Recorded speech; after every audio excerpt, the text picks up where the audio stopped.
Hello dear students, welcome back in your own class, Sync Science classes associated with PCB classes. In the last video, we discussed about the pedigree chart and same these pedigree chart, but actually in this topic some students have problem, so I repeated this class today also. So we will start today's class with the pedigree chart. कल की तरह अगर आपको याद हो तो हमने आपको बताया था कि हमारा जो टास्क है वो टास्क ये है कि हम इन पेडिग्री चार्ट में जो डिजीजेज हैं उनको कैसे आइडेंटिफाई करेंगे। तो हमने कल भी बताया था कि हमारा टास्क क्या था। हमारा टास्क है कि हमें पता करना है कि जो डिजीज है वो सेक्स लिंक्ड रिसेसिव है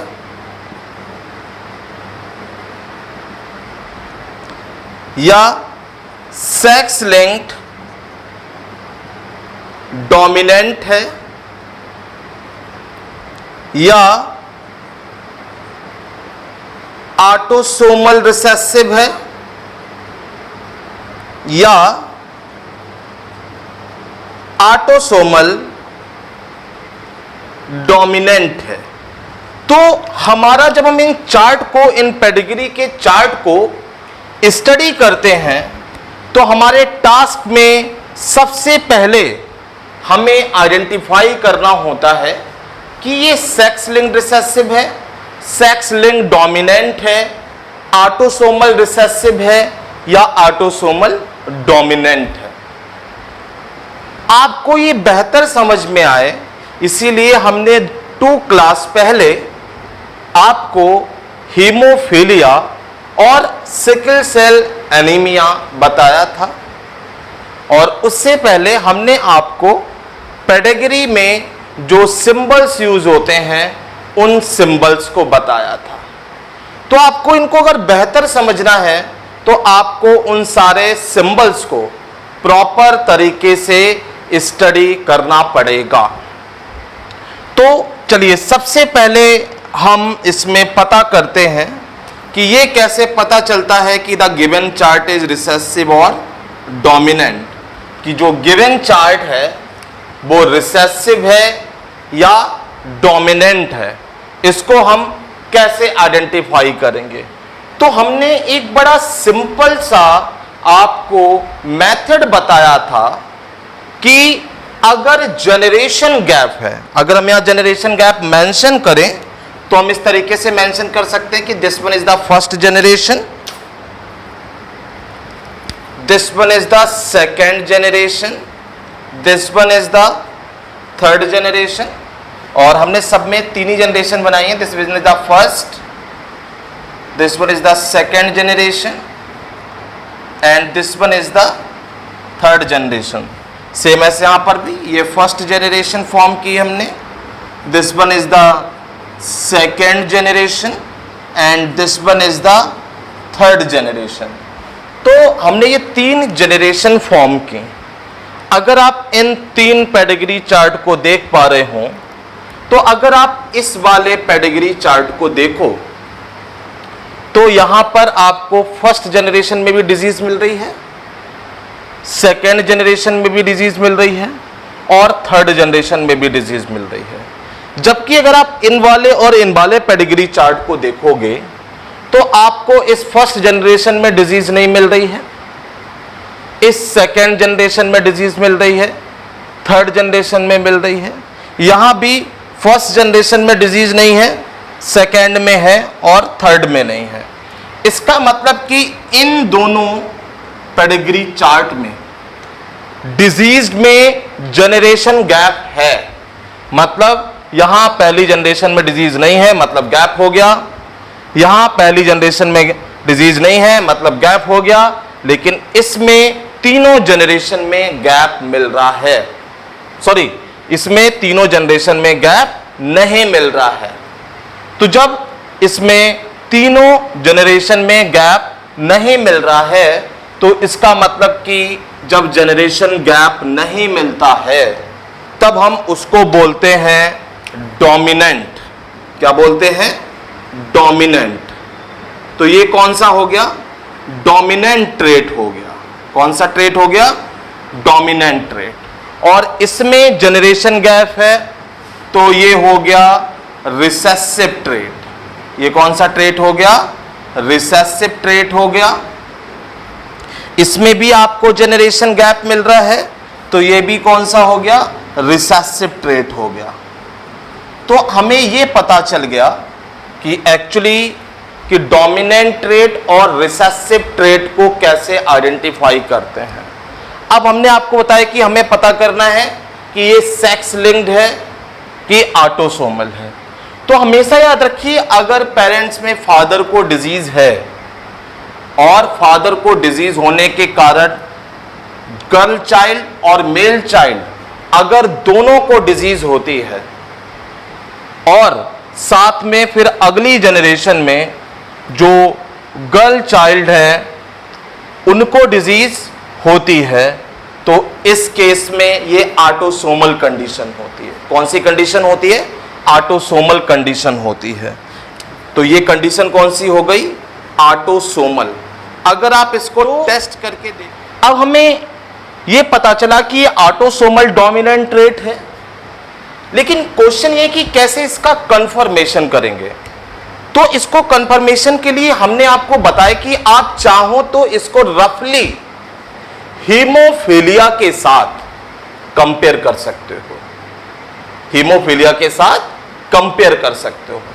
और ये आपको कंपेयर रफली करना है, छोड़ के नहीं आना कि उस पर ड्रॉ करके देख लिया। आप पेंसिल से रफली करके देख लेंगे तो कभी भी आपका ये पेडिग्री एनालिसिस रॉन्ग नहीं होगा।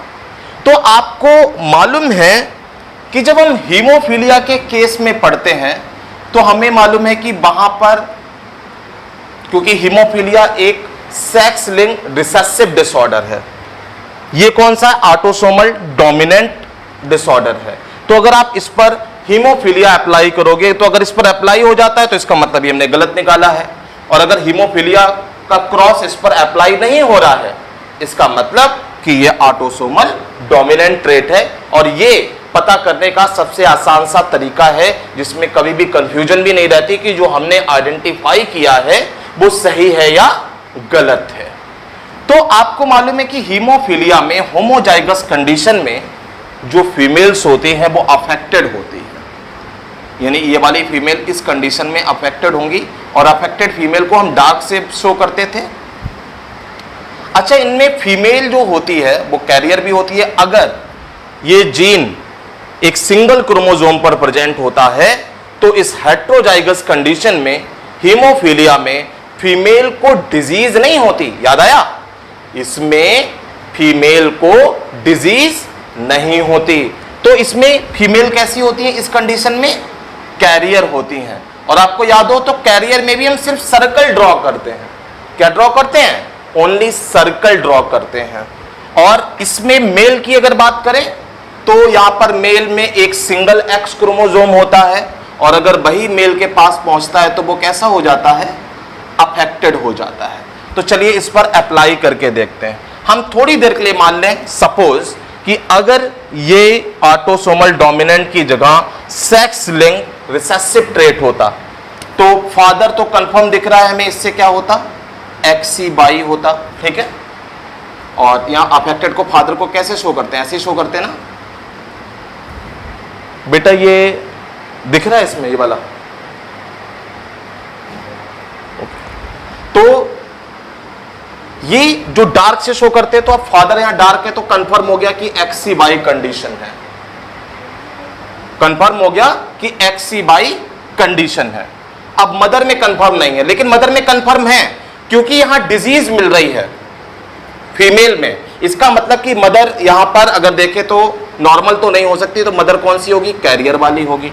तो चलो हम इसको अप्लाई करेंगे। चले मान लें कि ये XC और इधर से क्या आ गया?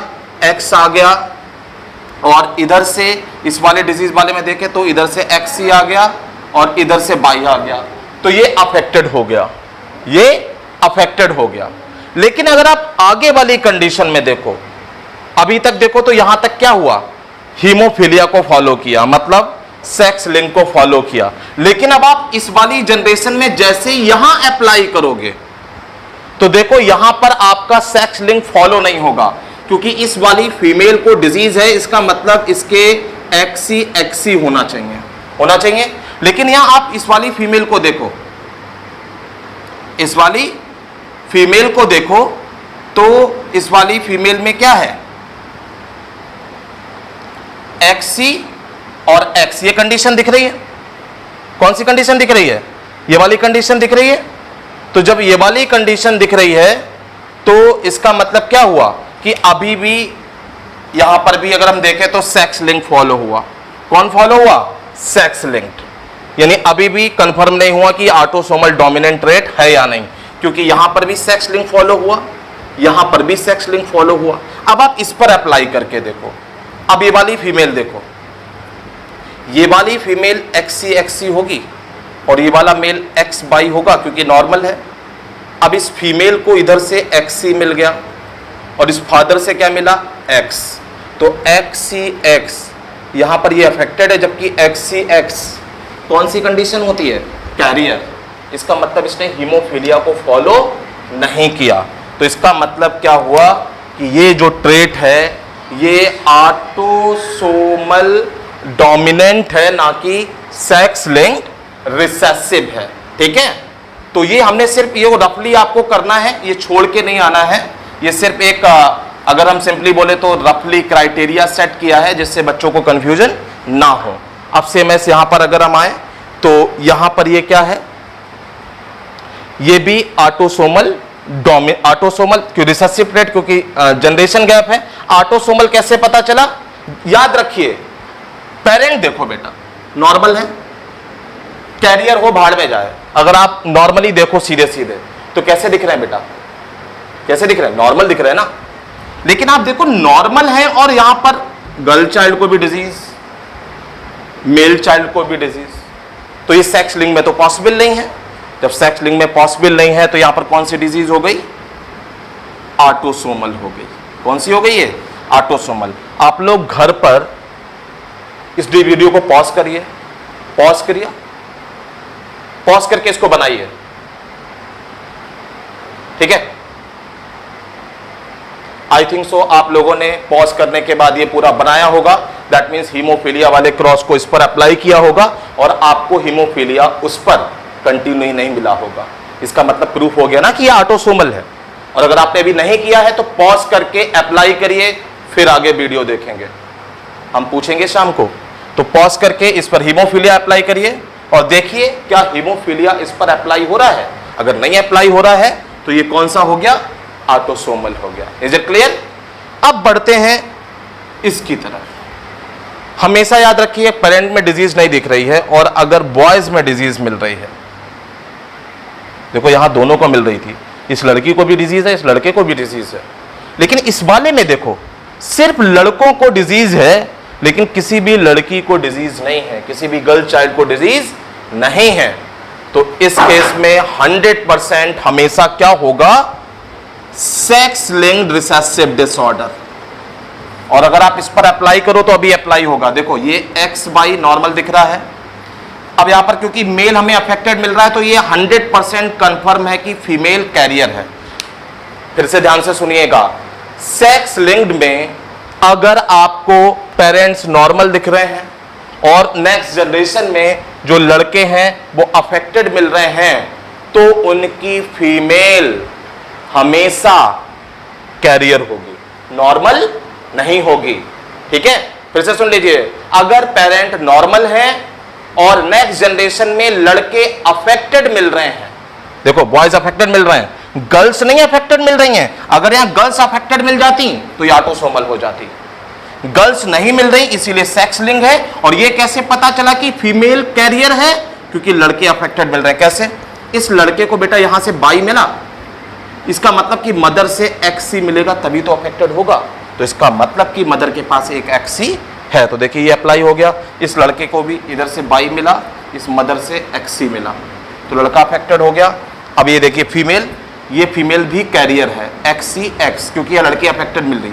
तो देखिए लड़की को एक एक्सी यहां से मिला, ये वाला एक्सी अपने फादर से मिला तो लड़की अफेक्टेड हो गई। इस लड़के को फिर देखिए, ये वाला एक्सी कहां से मिला, फादर से, सॉरी यहां बाई कहां से मिला, फादर से, और मदर से एक्सी मिला, ये लड़का अफेक्टेड हो गया। ये फीमेल कैसे बनी, फादर से मिला इसको एक्सी और मदर से इसको नॉर्मल वाला मिला, इसलिए ये कैरियर की तरह दिखाई पड़ रही है। ठीक है, सेम ऐसे अगर यहां पर देखें हम, तो यहां पर ये लड़की कैसी है, क्योंकि अगली जनरेशन में लड़की अफेक्टेड नहीं मिल रही तो हम और लड़का अफेक्टेड मिल रहा है, तो फिर से जब एक कपल है और इसका देखो लड़का अफेक्टेड हो गया तो ये लड़की नॉर्मल नहीं है। लड़का अगर किसी कपल का बॉय चाइल्ड अफेक्टेड मिल रहा है तो मतलब वो मदर कैरियर है, कभी भी वो मदर नॉर्मल नहीं होगी। तो यहां पर मदर क्या हो गई, एक्सी एक्स हो गई, अब बॉय तो नॉर्मल हो गई होगा, यानी इस बॉय के बनने के लिए यहां से क्या आया होगा, बाई, और इस मदर से क्या आया होगा, एक्सी। तो पूरे क्रॉस में देखो आप हीमोफीलिया फॉलो हुआ, दैट्स व्हाई ये सेक्स लिंक रिसेसिव डिसऑर्डर है। सो आई थिंक सो आपको समझ में आया होगा। फिर भी आपको अगर नहीं समझ में आया होगा तो आप वीडियो में कमेंट कीजिएगा, और इसके बावजूद अगर आपको अभी भी कंफर्म ना हो तो आप मैसेज करिएगा, हम इस टॉपिक को अगेन एक्सप्लेन करेंगे। तब तक के लिए पढ़ते रहिए, खूब सारा पढ़िए। Goodbye, thank you so much. मिलते हैं नेक्स्ट वीडियो में इसी के क्वेश्चंस के साथ। Thank you so much.